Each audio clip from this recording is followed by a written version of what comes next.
Muy buenos días a todos los asistentes a este lindo encuentro de Congreso Argentino Canamericano de Cannabis de este año 2021, segundo Congreso Argentino de Cannabis y Salud y tercer encuentro canamericano del equipo Canamérica. Mi nombre es Jimena Steinberg, formo parte de Fundación Ciencias para la Cannabis y estoy muy contenta de haber sido invitada a compartir con ustedes esta conversación que hemos titulado Cannabis, Embarazo y Lactancia, perspectiva de derechos humanos para una reflexión necesaria. Antes entonces de iniciar esta conversación, me gustaría que orientáramos un poco la epidemiología en torno al uso de sustancias de mujeres gestantes versus la idea que tenemos nosotros de como esterilidad o pristinidad de del comportamiento de estas mujeres gestantes en torno, nuevamente, ¿cierto?, al uso de sustancias.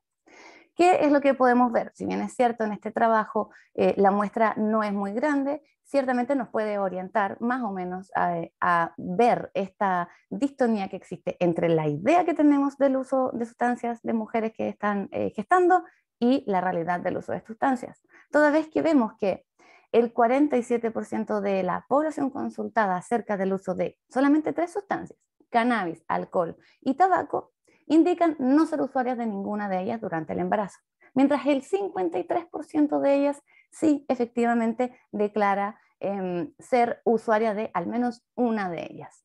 De esta población, del 53%, el 2% de ellos se declara ser usuaria exclusiva de cannabis, mientras que un 13% restante de ellas se declara como usuaria concomitante de cannabis y tabaco o cannabis, tabaco y alcohol también. Ahora, ¿con qué nos encontramos cuando evaluamos el impacto del uso de cannabis durante el embarazo en el humano, ¿cierto?, en gestación, durante el desarrollo de este pequeñito? Les quiero mostrar este trabajo que se publica el año 2012 porque es uno de los trabajos que más se utiliza o más se referencia como una señal de alarma, de alerta y como una herramienta para la persuasión del uso de cannabis durante el embarazo o incluso previo al embarazo, como una forma de uso de una sustancia, ¿cierto?, por parte de mujeres que eventualmente piensan en embarazarse. Entonces, ¿con qué nos encontramos? Y aquí tenemos una población, a diferencia de lo que veíamos anteriormente, que olvidé mencionarlo, ¿cierto?, que era una población rural de Australia. Esto proviene de información de salud pública de Brisbane, Australia, es decir, de una población urbana, ¿sí? No ruralizada. Entonces, ¿qué es lo que primero indican los autores de este trabajo? Bueno, observan ellos, señalan y de hecho evalúan de manera estadísticamente significativa una disminución en la talla neonatal de los niños al nacer de mujeres que utilizan cannabis durante el embarazo o utilizan cannabis antes del embarazo, ¿cierto? Dos poblaciones de perfiles de uso de cannabis distintos. Entonces, si bien es cierto si bien es cierto la estadística es significativa, a mí me gustaría que fuéramos a mirar los números, porque lo que sucede cuando nos acercamos a estos números es que la diferencia entre ellas, es decir, quienes nunca han utilizado cannabis y quienes utilizan cannabis durante el embarazo, que es donde se presentan las diferencias más marcadas, recurren solamente en 380 gramos de diferencia y 1,3 centímetros de diferencia. ¿Qué significa esto? Bueno, estos 380 gramos pudieran ser eventualmente importantes y relevantes de considerar cuando nos encontramos frente a un embarazo que presenta ciertas dificultades de crecimiento. Es decir, cuando estamos con un pequeñito que crece de manera muy lenta y un poco anormal. Sin embargo, cuando vamos a ver el peso y el tamaño que presentan estos bebés de mujeres que que gestan utilizando cannabis, nos damos cuenta que estos valores se encuentran completamente dentro del rango de lo normal. Es decir, esta variabilidad, esta diferencia que se encuentra entre mujeres que no utilizan y utilizan cannabis durante el embarazo es biológicamente irrelevante en términos de, ¿cierto?, un embarazo que cursa con normalidad. Lo mismo ocurre, y de hecho es bastante más exagerado, cuando vemos la diferencia entre mujeres que utilizaban cannabis antes del embarazo, pero que no continuaron su uso durante el embarazo. Las diferencias, a pesar de que son consistentes y por eso son significativas en términos estadísticas, recurren, ¿cierto?, en un valor de 17,2 gramos de diferencia y 0,6 centímetros de diferencia. Aún así, esta información se utiliza como una señal de alerta de una disminución de la talla neonatal de pequeños que son gestados de mujeres que han sido usuarios de cannabis o que utilizan cannabis durante el embarazo. Otro de los datos que emanan desde este trabajo, como un efecto adverso, un efecto detrimental del uso de cannabis durante el embarazo o antes del embarazo, es la promoción del parto prematuro. Y de hecho, con esta indicación la encontramos de manera muy frecuente en diferentes trabajos de investigación científica o revisiones. Pero fíjense, vamos a ver el número. ¿De cuánto tiempo estamos hablando? ¿Cuán prematuro es este parto? Menos de incluso una semana en el caso de mujeres, aquí, ¿cierto?, que utilizan cannabis durante el embarazo. Entonces, nuevamente nos encontramos frente a una exacerbación de un dato a partir de un uso, y aquí yo voy a decir abuso, de la estadística, especialmente acá, considerando que, por supuesto, puede ser perfectamente posible que que el dato sea consistentemente más bajo en términos del tiempo de gestación o la fecha, ¿cierto?, al nacer, fecha indicada al nacer. Sin embargo, es una diferencia que no representa, biológicamente no representa ningún daño, ¿cierto? Bueno, la talla gestacional pequeña aquí la evalúan en número, en porcentaje de niños que nacen con esta condición y está construido a partir de los datos recolectados antes. Por lo tanto, evidentemente, este valor también va a presentar un número estadísticamente significativo. Ahora, llama la atención que incluso en mujeres que alguna vez utilizaron cannabis durante la vida, este valor nuevamente aparece aquí con una relevancia estadística. Entonces, aquí yo les digo, ojo, ojo con estos datos, no es solamente cosa de venir a mirar la significancia de la estadística, es importante observar los datos cuando estamos conversando de temas que finalmente terminan formando parte de la regulación política del uso de sustancias y que tiene mucho que ver, ¿cierto?, con lo moral, ¿sí? Lo moral, una visión moral de los investigadores. Y finalmente, otro de los datos más importantes que se utilizan o más alarmantes que he utilizado a partir de esta publicación es el aumento de los ingresos a la sala UCI pediátrica, por parte, por supuesto, de estos niños. La diferencia es brutal, es bastante, bastante significativa. Ahora, ¿por qué? Si el resto de los parámetros son biológicamente normales, ¿cierto? Se encuentran dentro de la variabilidad biológica que uno espera que ocurra en estos pequeños. ¿Por qué entonces estos niños ingresan a la UCI pediátrica? La verdad es que el trabajo no lo indica. Sin embargo, cuando vamos a preguntar, a consultar a los autores de manera personal, nos encontramos con que lo que ocurre es que los obstetras y también los neonatólogos que atienden estos niños y a los que se les informa por parte de las madres de manera autorreportada el uso de cannabis durante el embarazo o antes del embarazo, existe una aprehensión, una indicación de observación en sala UCI pediátrica, ¿cierto?, por parte de los médicos. Por lo tanto, aquí lo que estamos viendo es una construcción de un dato en pos de sostener una idea que por sí misma está difícil de sostener. De hecho, la conclusión de este trabajo que se indica en el resumen, es decir, que está digamos, podemos todos acceder a esta información, lo que los autores concluyen y discuten, ¿cierto?, es que existe un importante riesgo de efectos adversos relacionados con el nacimiento de estos pequeños con el uso de cannabis durante el embarazo. Información que aquí, ¿cierto?, podemos desmenuzar y claramente revalorar, ¿cierto?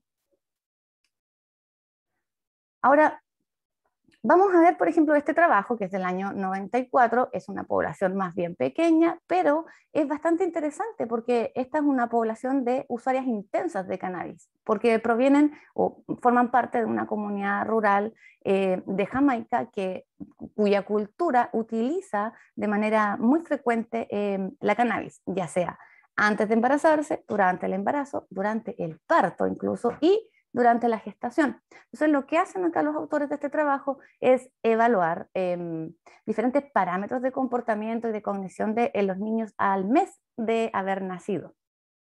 Entonces, vamos a revisar primero cuál es el efecto adverso más significativo con el que se encuentran, y es que existe un aumento de la irritabilidad en estos niños. Ya lo vamos a discutir porque los autores hacen una elaboran algunas hipótesis tratando de explicar por qué existiría o a qué se debe este aumento de irritabilidad. Sin embargo, cuando vemos el resto de los parámetros, nos encontramos con que en general no existen diferencias muy significativas, excepto en algunos parámetros que, fíjense aquí ustedes, estamos viendo, tienen que ver con mejoras en, por ejemplo, la adaptación al estrés biológico y ambiental, y también presentan un mejor comportamiento social. Con esto yo no quiero decir que usar cannabis durante el embarazo sea una recomendación. Solo quiero decir que los resultados que se registran a partir de los diferentes tipos de usuarias en sus pequeños son bastante controversiales, ¿sí? Donde el riesgo o los daños que una y otra vez se insiste en reportar, la verdad es que no son tan claros. Entonces, ¿qué es lo que discuten los autores acerca del motivo de este aumento de irritabilidad? Estos niños son niños que pertenecen a comunidades rurales en los que, por ejemplo, la corriente, la luz eléctrica no llega de manera muy normal. Y además estos niños, estas madres con sus niños tienen que viajar desde muy temprano en la mañana hasta el hospital más cercano para justamente poder ser evaluados por el personal de salud que estaba a cargo de realizar esta evaluación. La irritabilidad general se evalúa en este caso a través de las diferentes expresiones que manifiesta el bebé al ser manipulado por este personal de salud. Y lo que concluyen los autores, o más bien levantan una hipótesis, es que justamente esto de tener poca luz, ¿cierto? De tener poco acceso a la luz, además de estar viajando durante una buena cantidad de horas para llegar al hospital, y además considerando que el hospital tiene una gran intensidad de luz, ¿cierto? Además de, en general, estar recubiertos por colores claros, pudiera entonces impactar en los niños de manera como fotosensible. Entonces, de hecho, los autores proponen que sería importante evaluar si acaso esto pudiera ser un confundente por una fotosensibilidad inducida no por el uso de cannabis durante el embarazo o durante la lactancia, sino más bien por una cosa muy adaptativa y que tiene que ver con la cultura, con el estilo de vida que llevan estas mujeres. El año 2020, Chiara Torres levanta un trabajo donde sugiere, esto es una revisión sistemática y además es una revisión crítica de la evidencia, o sea, ella hace un súper buen trabajo al evaluar los diferentes resultados, porque no solamente se dedica a cuantificar, ¿cierto? Y utilizar funciones para encontrar diferencias o similitudes o patrones, ¿cierto?, entre estos resultados, sino que además evalúa el tipo de información que se extrae de cada uno de ellos, justamente por aquello que nosotros veíamos que ocurría con este trabajo del 2012 que mirábamos en un principio. Entonces, ella lo que declara en este trabajo es que la evidencia total hasta el año 2020 sugiere que la exposición prenatal a cannabis no se relaciona con efectos adversos, con disfunciones cognitivas en los niños. Como respuesta a este trabajo, Kathleen Chaput, que forma parte de una comunidad tremendamente conservadora de investigadores, envía un comentario indicando que, o sugiriendo que aquí Chiara Torres cae en un problema de sesgo, toda vez que al decir que total de la evidencia sugiere que no existen efectos adversos, está ignorando aquellos trabajos que sí declaran, sí reportan efectos adversos. Sin embargo, Chiara Torres responde en esta misma revista, ¿cierto? En este mismo journal a este comentario, indicando que en realidad es una cosa muy tendenciosa lo que hace Kathleen Choput, toda vez que lo que hace Chiara Torres en este trabajo es indicar que la totalidad de la evidencia, y no que cada uno de ellos, ¿cierto?, sugiere y no señala seguridad, que era otra de las puntualizaciones que hizo Chaput en su comentario, que en ningún caso sugiere seguridad, sino por el contrario, sugiere que no existe un desajuste cognitivo aparente en los niños que han sido gestados han sido gestados con un cannabis por parte de las madres. Entonces, se los quiero mostrar porque si bien es cierto, es una discusión muy ñoña, ¿cierto? Muy nerd en torno a la comunidad científica, es importante que lo tengamos presente porque eventualmente nos podría tocar participar de alguna conversación que tenga que ver con la regulación de políticas en torno a estas circunstancias. Y lo que ocurre hoy día en el mundo es que en general las mujeres son bastante perseguidas, castigadas y criminalizadas por utilizar cannabis durante el embarazo o también durante la lactancia, cosa que en realidad no tiene realmente una justificación basada en evidencia. ¿Qué pasa con la lactancia materna y el uso de cannabis? Bueno, ¿qué le pasa a la madre con el THC? Los niveles de prolactina disminuyen aparentemente, ¿cierto? Pero aunque disminuyen incluso al 50% en aquellas en las que existe una disminución más importante, se mantienen en un rango normal para sostener la lactancia de manera normal también. Los cannabinoides en la leche materna sí son transportados desde el plasma circulante, ¿cierto?, hacia la leche materna. Sin embargo, esta incorporación o este enriquecimiento de los cannabinoides, este traspaso de los cannabinoides desde el plasma hacia la leche materna es tan individuo dependiente como vemos que lo es la absorción de los cannabinoides. Por supuesto, esto tiene completo sentido, ¿cierto?, con esta característica individuo dependiente. THC es posible de detectar hasta hoy, CBD en cambio aparentemente no logra ser detectado por ahora en las muestras que han sido evaluadas. Finalmente, los efectos de THC en el recién nacido y su desarrollo al ser amamantados por mujeres que utilizan cannabis no muestran o no aparentemente no estarían sobrellevando desregulaciones en torno a su desarrollo cognitivo, ni tampoco psicomotor. Este trabajo del 2018 profundiza un poco acerca de la dinámica, de la cinética de traspaso, de movimiento, de transferencia de los cannabinoides incorporados vía inhalada por mujeres que se encuentran en una etapa de lactancia, entonces desde el plasma hacia la leche. ¿Y qué es lo que encuentran ellas? Bueno, ellas encuentran que la transferencia a partir de la inhalación de un cigarrillo que pesa 0,6 gramos y que se encuentra al 3,55% de THC, es decir, una cannabis que en realidad es de baja potencia, logra transferir a la leche materna delta 9 THC en un rango, fíjense aquí la amplitud de este rango, de 12 nanogramos a 420 nanogramos por ml de leche, donde la media está más cercana a lo bajo que a los valores más altos de 44,7 nanogramos por cada ml de leche. Cuando hacemos una proyección asumiendo que esto pudiera ocurrir de manera lineal, repetirse de acuerdo a la potencia del uso de cannabis, ¿cierto? Vamos a ver que podemos extrapolar estos datos, ¿cierto?, considerando una cannabis que es un poco más frecuente de encontrar en el mercado disponible, ¿cierto?, al 10% de THC, 3 veces más o menos la potencia de lo que se utiliza para este trabajo, y también considerando la misma masa, ¿sí? Entonces, la inhalación de 0,6 gramos al 10% de THC conllevarían a una concentración plasmática máxima en sangre luego de una transformación hepática o considerando incluso la transformación hepática de 0,034 a 1,2 microgramos, ¿cierto? Ya salimos del orden de los nanogramos, pasamos al orden de los microgramos, ¿cierto? De delta 9 THC por ml de leche materna.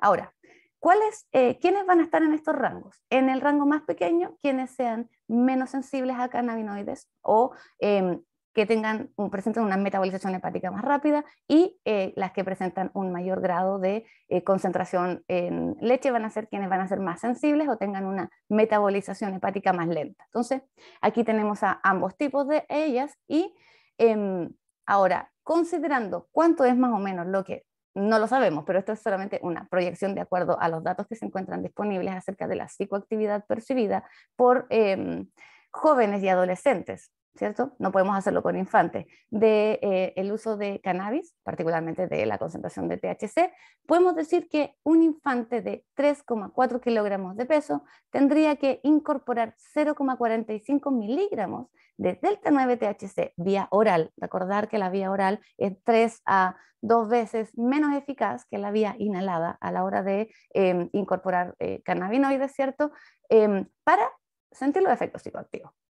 De acuerdo a esta información, considerando la más sensible, es decir, aquella que presenta una concentración de THC más alta en leche materna, debería darle a su pequeño, para que ese pequeño sienta los efectos psicoactivos, un volumen de 380 ml de leche de una sola vez, ¿cierto? Para alcanzar esa concentración plasmática digamos, que significa o que implica un efecto psicoactivo. 380 ml en un infante de 3 kilogramos de peso probablemente sea un valor bastante exagerado. Aún así, mira, podría ser, no lo sé, yo creo que es bastante difícil, 60 ml, 90 ml será algo más cercano a la realidad por toma de leche materna en este tipo de pequeñitos, ¿cierto? Y para las menos sensibles, es decir, para aquellas que metabolizan o que metabolizan más rápido los cannabinoides, este número alcanza el orden de los 13,5 litros de leche por toma. Es decir, en este caso sí que es prácticamente imposible, ¿no? No voy a decir imposible porque se supone que no debemos hablar en absoluto, pero es muy, muy, muy poco probable que esto lograra ocurrir, ¿cierto?, en un pequeño de 3 kilogramos de peso. Ahora me gustaría presentarles a ustedes una perspectiva para la construcción de nuevas definiciones en torno a el temor, el gran temor que nosotros sentimos cuando vemos a una madre usuaria de drogas en gestación. En Estados Unidos, durante el año 85 y 95, nos encontrábamos en un pic de consumo de pasta base o crack, ¿cierto?, allá en Estados Unidos. Entonces, en eso comienzan a aparecer mujeres embarazadas altamente dependientes a esta pasta base de cocaína o esta cocaína fumable, ¿cierto?, al formato de crack. Y, por lo tanto, durante el embarazo también utilizan este consumo.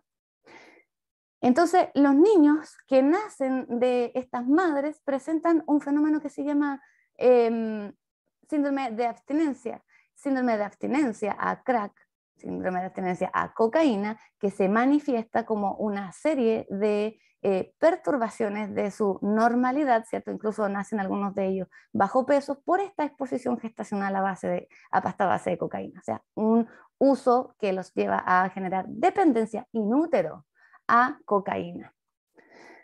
Lo que concluye la sociedad en Estados Unidos es que estos niños van a estar destinados a la marginalidad, dado que el daño que se les infirió por parte de sus madres, y de hecho aquello se constituye luego como un motivo de criminalizarlas, dado que vulneran el derecho a la salud de los niños, estaban los niños destinados a la marginalidad.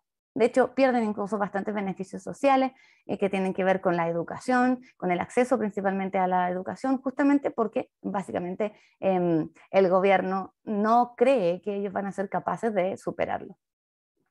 Entonces, la política pública se levanta criminalizando a las madres que usan drogas y construyendo un tremendo sesgo social y racial sobre estos niños, sobre todo considerando que el uso de crack es bastante más preponderante en las poblaciones más vulneradas de Estados Unidos, donde la raza negra, por supuesto que es preponderante.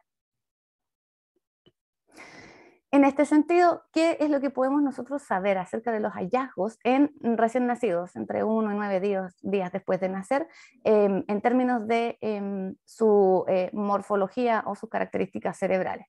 La verdad es que los hallazgos, si bien es cierto, los encontramos, ¿cierto? Encontramos algunas anormalidades, ninguna de ellas es considerada realmente relevante, por lo menos a los ojos del experto que indica o que describe estos hallazgos.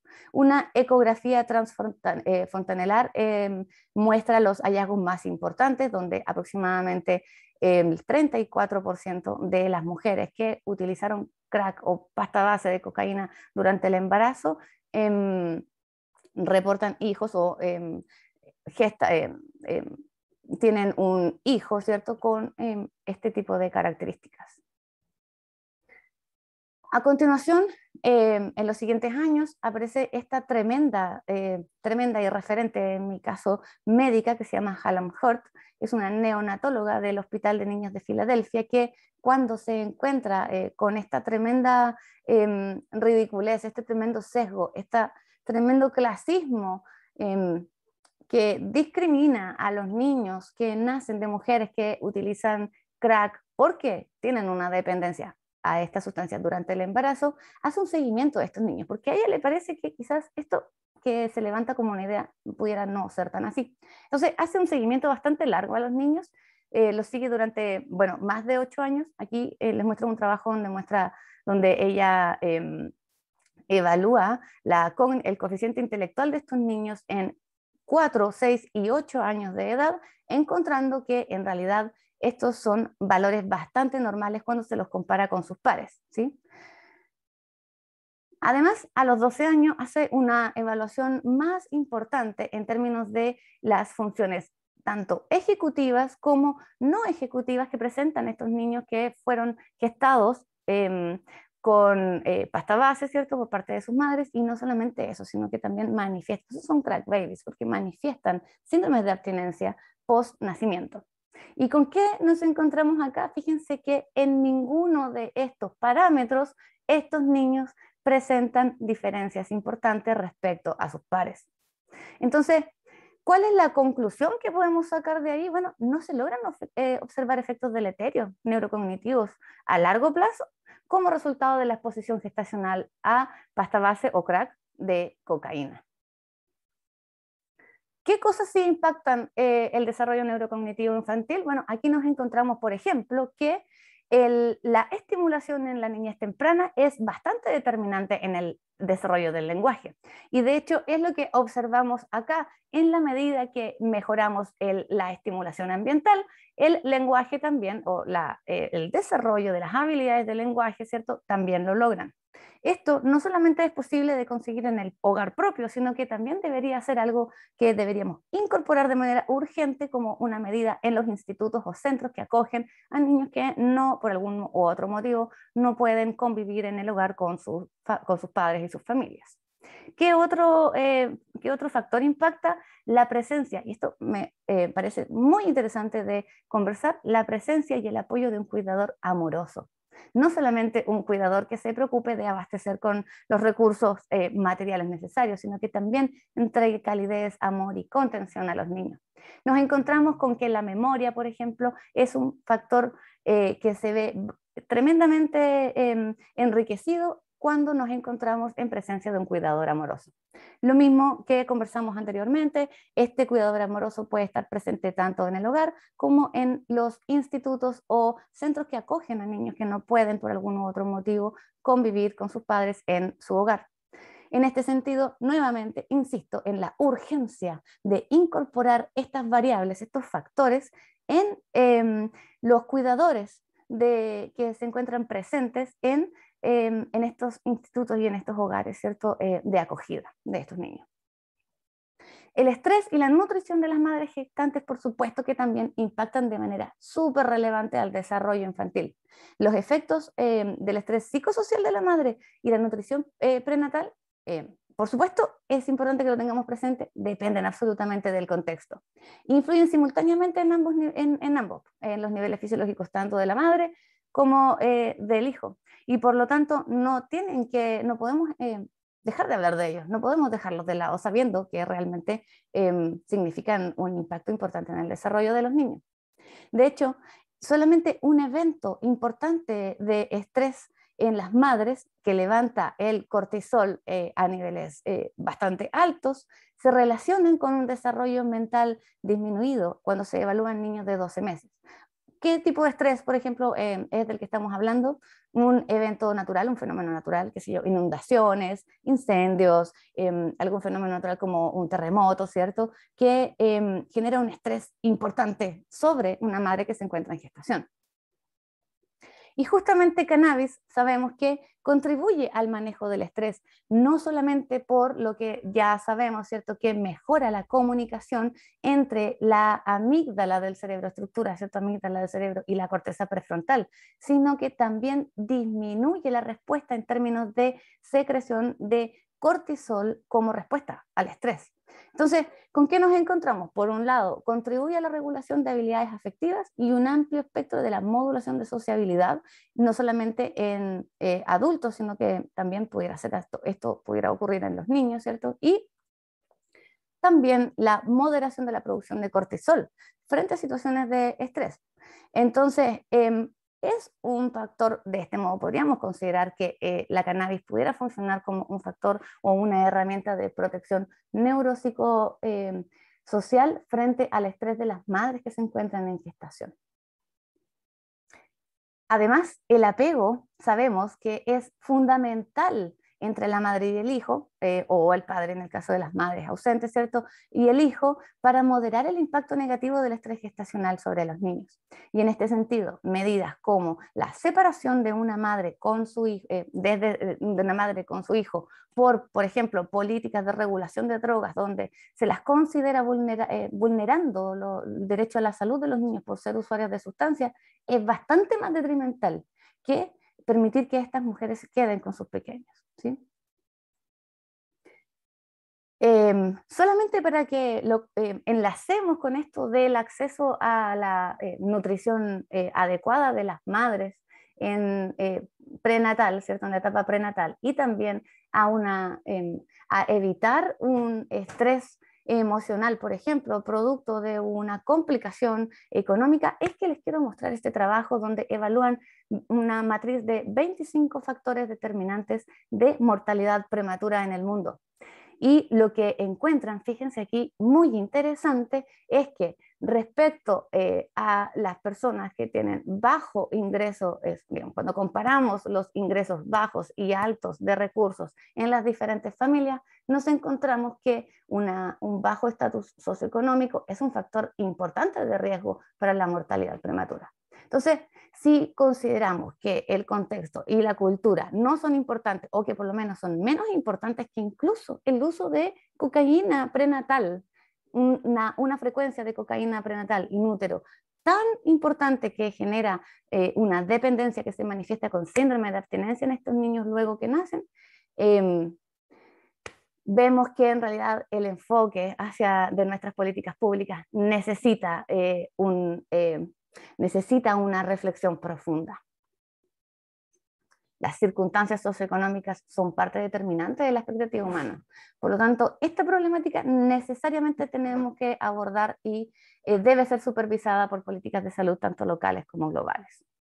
Como conclusión, es cierto, lo que podemos observar aquí es que el uso de sustancias psicoactivas, el daño al que pudieran estar expuestos los niños que han sido gestados con sustancias psicoactivas por parte de la madre, es bastante menor, o de hecho ni siquiera alcanza a ser visto frente, por ejemplo, al daño que implican las circunstancias socioeconómico-culturales adversas a las que se exponen estas madres. Es decir, la exposición in útero gestacional a drogas presentaría menos riesgos para el niño por nacer que la vulneración del bienestar de las madres.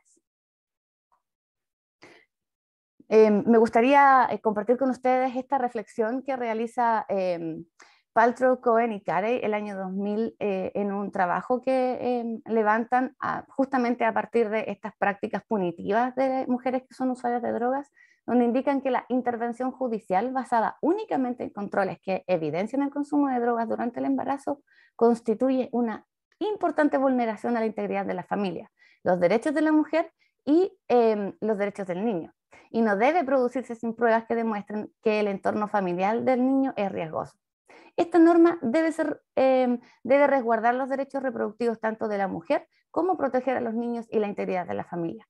Cuando se administran adecuadamente, las leyes y reglamentos existentes proporcionan real protección a los niños que lo necesitan frente a aquellos padres que no pueden cuidar de sus hijos.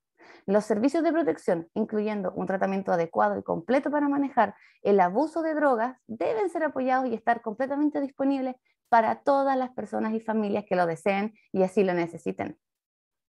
Finalmente, no quiero terminar esta conversación sin recomendarles esta lectura acerca del levantamiento de una idea, una construcción de una cultura de la pobreza, de los crack babies y algunas trampas que impone, por ejemplo, la política de seguridad social, sobre todo en términos de bienestar social, ¿cierto?, de los niños que se encuentran vulnerados. Y aquí no quiero decir que son vulnerables, quiero decir que son vulnerados por un Estado que incorpora ideas desde solamente elucubraciones y no basado, ¿cierto?, en lo que realmente podemos ver, generando un tremendo sesgo, un tremendo clasismo y una brutal discriminación frente a todas estas personas.